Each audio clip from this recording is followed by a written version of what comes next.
Hey guys, how are we? How is everybody? I miss you guys. I've been waiting patiently on the Father to move me to make another message, and I tell you, when the hardest part is the waiting, because when He finally does move, He makes it so clear that there can be no doubt what he is showing you. Not just me. I know that He is showing so many of you things too. Numbers, giving you dreams. I mean, guys, it's an incredible time to be alive. And you know, last night, when I was in prayer, the Spirit hit me really hard. I was just walking down the hall of my home, and it hit me at one point, and I just found myself on my knees. I don't remember how I just, it happened so fast, and I was in prayer and just praising the Father in heaven, giving Him all the glory, because, you know, even when we're going through our trials and everything going on in the world, one thing that even I sometimes just will glance over is the fact that we only need Him. You know, He's laid everything out. He's done so much for us. He sent the Messiah. You know, his whole plan was for the redemption of those who forgot Him, basically. You know, Jesus said in the prayer of intercession, Father, Yahuah, this world does not know you.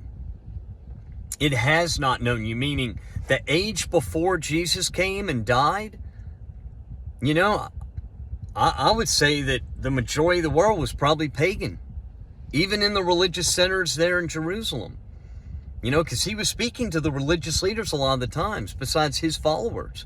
That, you know, when they heard His voice, they know He was His sheep, us. And back then, they knew when He spoke, they knew that was it.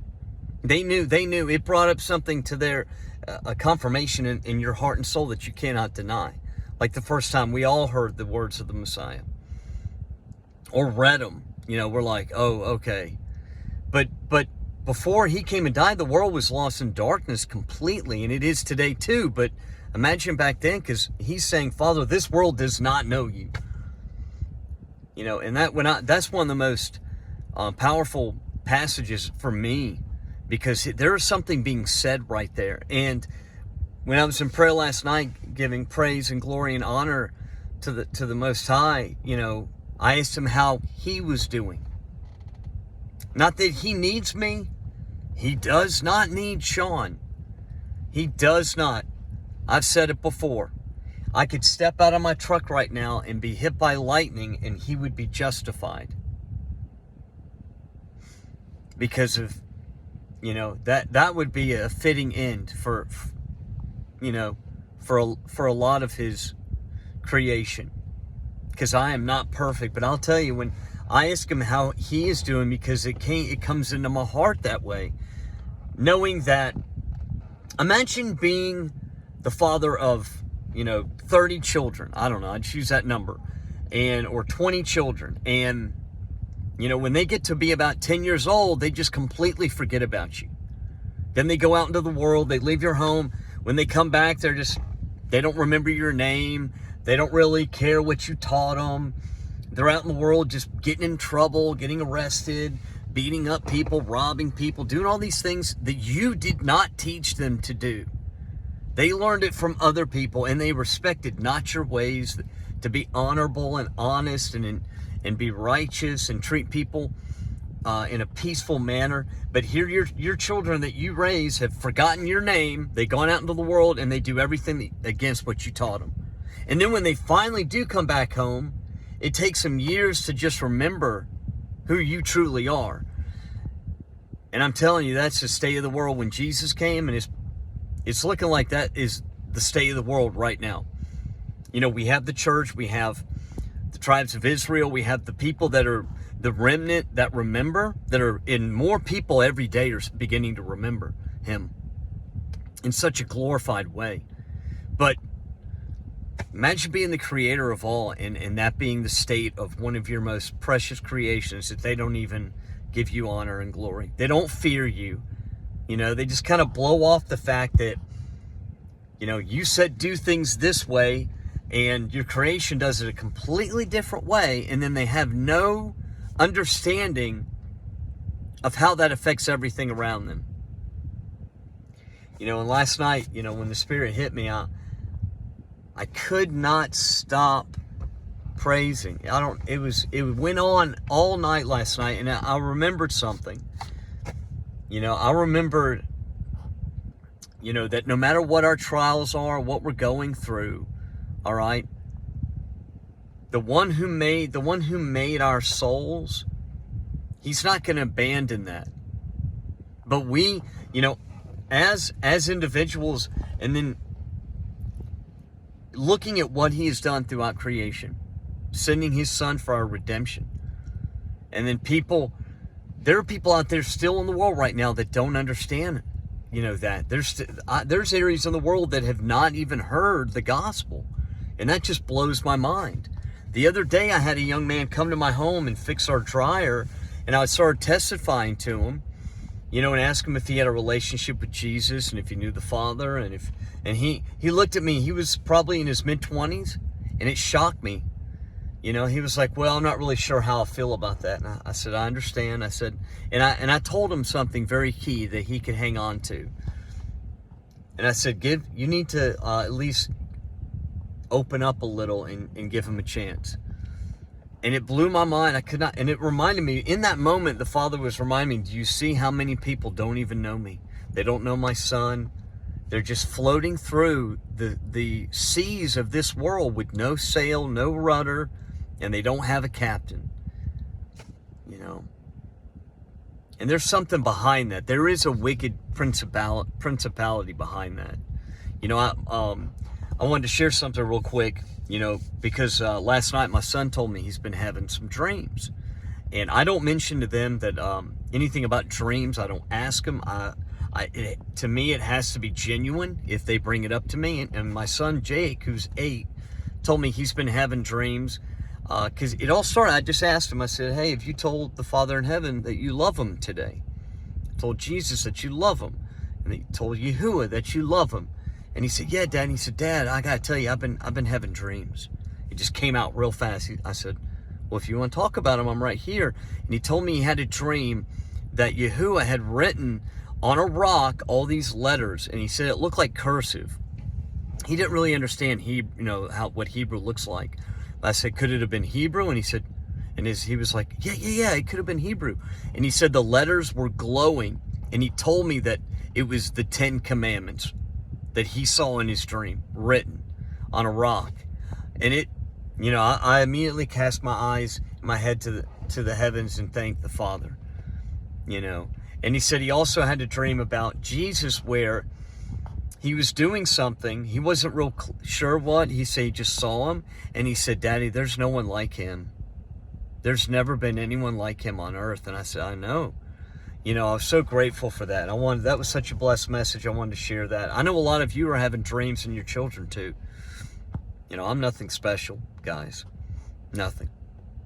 But, you know, something that the Father has been showing me are numbers recently. I saw 305, could not get away from that number. Then I saw 705 yesterday. And I looked it up, and that number linked to a day of reckoning, a holy one of men in the direction of the east, I believe, was the third thing I saw. You know, when you look it up in gematria, it has like a chart of numbers. But what I do is I'll find the number I'm seeing and then linking it up to other numbers around me in my environment. One was my home address, which blew me away. And another one was a couple other numbers that I knew were key, you know, to narrow it down. I've also been seeing the number 555. And all of us have been seeing numbers, you know, because we're in those days, y'all. We're in those days. You know, my phone's been acting up, so if I'm going a little faster, I'm sorry. I'm trying to cover a lot in a short period. I also had a vision 2 nights ago where my eyes were closed, but it was an open vision. I could see, and I was awake, but my eyes were closed. And I saw the sun, y'all. clear as day. It was cut in half. One side was yellow, the other was like red, orange, like dark red, and behind it was this blue. It was like it was sitting in blue ink. Then it transferred to a scene, guys, where there were two hills. One hill was barren, there was a gorge, and on the other hill on the right, I saw the crucifixion scene. And I'll mention this, the main beam, guys, it had me, like, I was in trembling when I saw this in my vision, because I was asking the Father, what is this? You know, why are you showing? I mean, I'm grateful, but I want to know why so I can share it correctly. You know, and the main beam to the cross the Messiah was on was not straight. It was like, you know, it wasn't like a perfectly cut. It was not like a perfect scene, you know, like you'll see in the Hollywood movies. It was solemn, guys. You know, and then but there was a gorge. You had the cross and then the gorge, and on the other hill it was barren. There was nothing there, and I don't know what that symbolizes, but I saw that. Then in that same vision, it transferred. I saw the image of a man, and he had short hair, and like the image was like 4 feet from me in the vision. I didn't see any details, but I saw the image of his head, his ears, his face, his like torso kind of, and he had short hair, and I did not like the image of this. I believe it was the Antichrist in this vision, guys, you know. And I have not had a dream or a vision since that one of the apocalypse, where those things came out of the ground and the stars fell. Guys, that one really shook me up. But I had this vision 2 nights ago. Yeah, it was like around 11 p.m. maybe, 11:30 p.m. 2 nights ago. And so you got the numbers and then this vision, and my son having dreams, which I don't ever talk to them. I ask them if they have them, but I don't, you know, try to coach them on anything. I don't say, well, I had this dream, and then I don't want them to hear a dream I had and go, oh, I had one like that. Because you know how kids are. They just want to belong and they want to fit in, and they want their, you know, their parents to really be proud of them.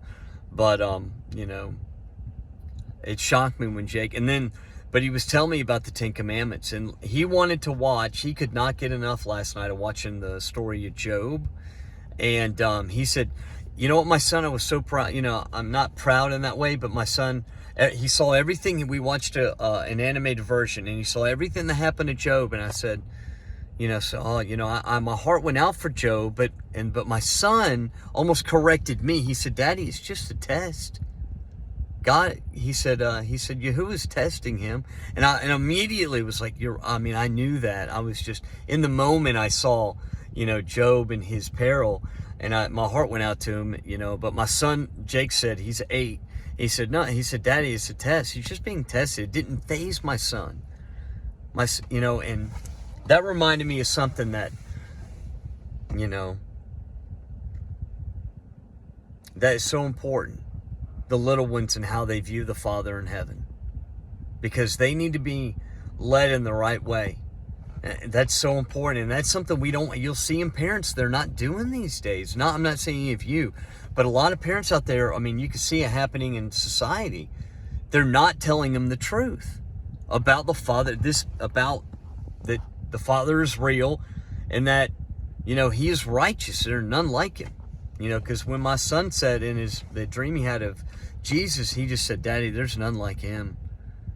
You know, and like even with all the superhero stuff they push on kids, you know, my son will quickly say that's nothing compared to Jesus.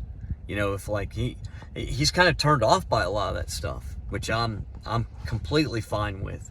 But you know, I'm sorry I'm packing a lot into a message, because I don't know when I'll have time to make another one. And I don't know how much time we have left, because I know the hourglass is empty.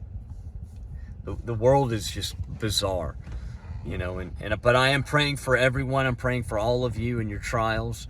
You know, I asked the Father the other day, I said, Father, if you gave me all these resources, He knows what I would do with them.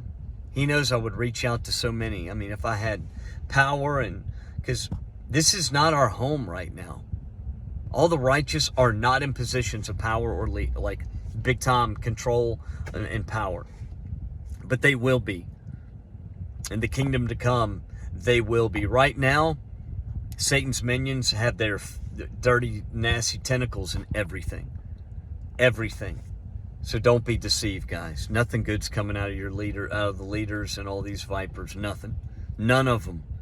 You know, the Father a couple weeks ago put on my heart about, you know, sharing I need to do a message about the medical tyranny, because there's another one coming, and do not participate.